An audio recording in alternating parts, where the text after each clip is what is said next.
We are at Mikhailivska Square in Kiev, the capital of Ukraine. 100 kilometers from here, 32 years ago, the fourth reactor of Chernobyl nuclear power plant exploded.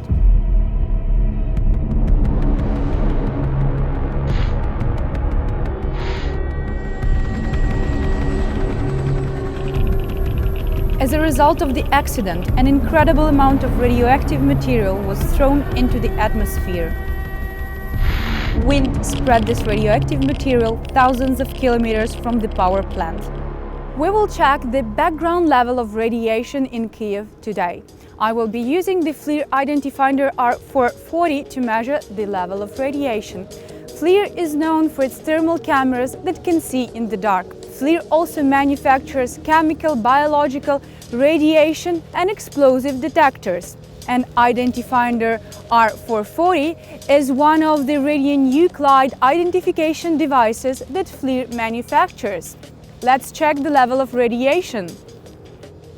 0.05 microsieverts per hour. Is that a lot or it is normal? Radiation given off from radioactive materials such as uranium, plutonium, cesium, etc. is ionizing radiation. Ionizing radiation has enough energy to cause ionization in the medium it goes through. This is very dangerous for the human body. It is measured in sievert per hour. The natural radiation background in the world is between 0.1 and 0.2 microsievert per hour.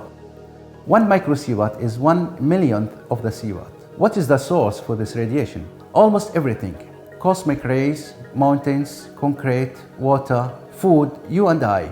A constant background above 1.2 microsievert per hour is dangerous to humans. With a single radiation dose of 1 sievert, a person may receive radiation sickness. A single dose of 8 sievert is fatal. So, this is a normal level and not at all harmful. We will now go to Chernobyl nuclear power plant to measure the levels there.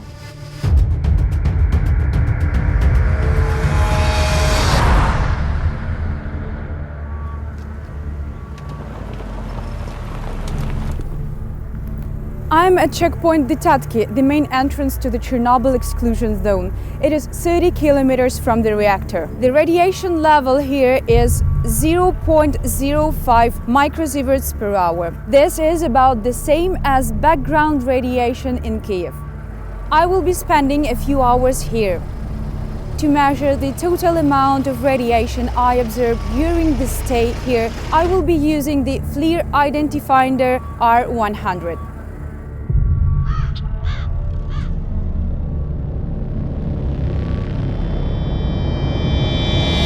Behind me is the fourth reactor of the power plant that exploded 32 years ago. The level of radiation is around 1 microsievert per hour. This is about 1/3 of the level that you will receive if you are in an airplane 30,000 feet in the air. The radiation levels increase as you go higher. This is because there is less atmosphere to act as a shield between you and cosmic rays. At 30,000 feet, the level can be between 3 and 6 microsievert per hour, compared to 0.1 to 0.2 microsievert per hour on the ground. So, the radiation level at 30,000 feet are almost 30 to 60 times what the normal radiation level are on the ground. A chest X-ray gives you about 20 microsievert. This is same as about 4 to 6 hours flight. A chest CT scan gives about 7,000 microsievert. Is it dangerous? Only if you live here or are exposed to it all the time. If you spend a few hours here, it is like an airplane ride from New York to London. We are now driving through the Red Forest zone, which is located 1 kilometer from the Chernobyl nuclear power plant. 30 minutes after the explosion, the radiation level here reached 600,000 microsieverts per hour. Pine trees turned red-brown and died after receiving such a high dose. The forest has grown back today, but still absorbs radiation from the soil. The level of radiation is around 6 microsieverts per hour. I wonder what is the level of radiation is in the soil. Let's check.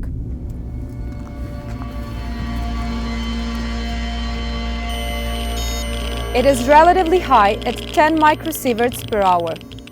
FLIR identifinder R440 can also be used to identify the radioactive material giving out the radiation. Let's do that.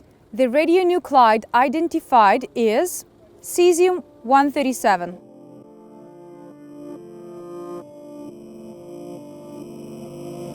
Внимание, внимание! Уважаемые товарищи! Городской совет народных депутатов сообщает, что в связи с аварией на Чернобыльской атомной электростанции в городе Припяти складывается неблагоприятная радиационная обстановка. Партийными и советскими органами, воинскими частями принимаются необходимые меры. Однако, с целью обеспечения полной безопасности людей и в первую очередь детей возникает необходимость провести временную эвакуацию жителей города. Для этого каждому жилому дому сегодня, 27 апреля, начиная с 14:00 часов, будут поданы автобусы. Просим соблюдать спокойствие при проведении временной эвакуации.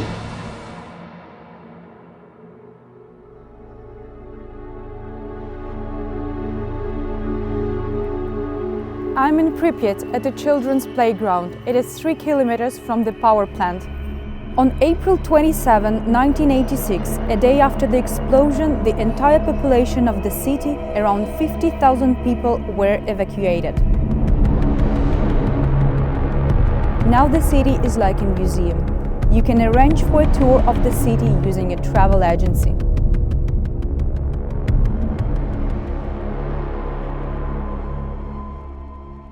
The FLIR identifinder R440 can also be used to find the source of radiation. Let's see if we can find a strong source of radiation using the easy finder mode.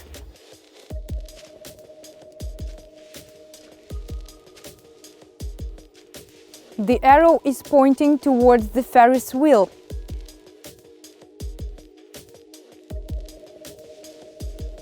Wow, this is a very high level. The radiation level is 38 microsieverts per hour. You may have noticed that I had to come closer to the Ferris wheel to see the high dose. This is because the level of radiation varies inversely with the square of distance. The intensity of radiation passing through any unit area is inversely proportional to the square of the distance from the radiation source. What this means is that the decrease in radiation intensity is proportional to the square of the distance between the source and the object receiving radiation. For example, if the dose rate is 72 microsieverts per hour, 1 meter away from the source, it will be 18 microsieverts per hour, 1/4 of the value 2 meters from the source.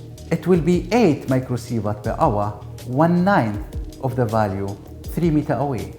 This is important to know because you can cut down your radiation dose by a lot by just moving a little away from the source. Let's try to identify what is radionuclide is. Radionuclide identified as cesium-137 and cobalt-60. Let's talk about half-life. Half-life is the time in which the radioactivity of a radionuclide falls to the half its original value. For example, half-life of iodine-131 is 8.1 days. The half-life of uranium-235 using fission bombs is 703.8 million years. One of the radionuclides that is detected at Chernobyl is cesium-137. The half-life of cesium-137 is about 30 years. This is important today, 32 years after the accident.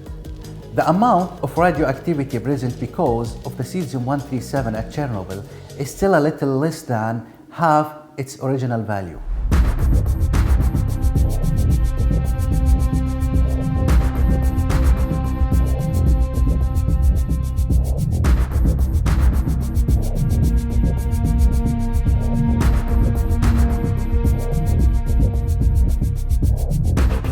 I'm here at the site where the equipment for the cleanup operation of the reactor 4 was discarded.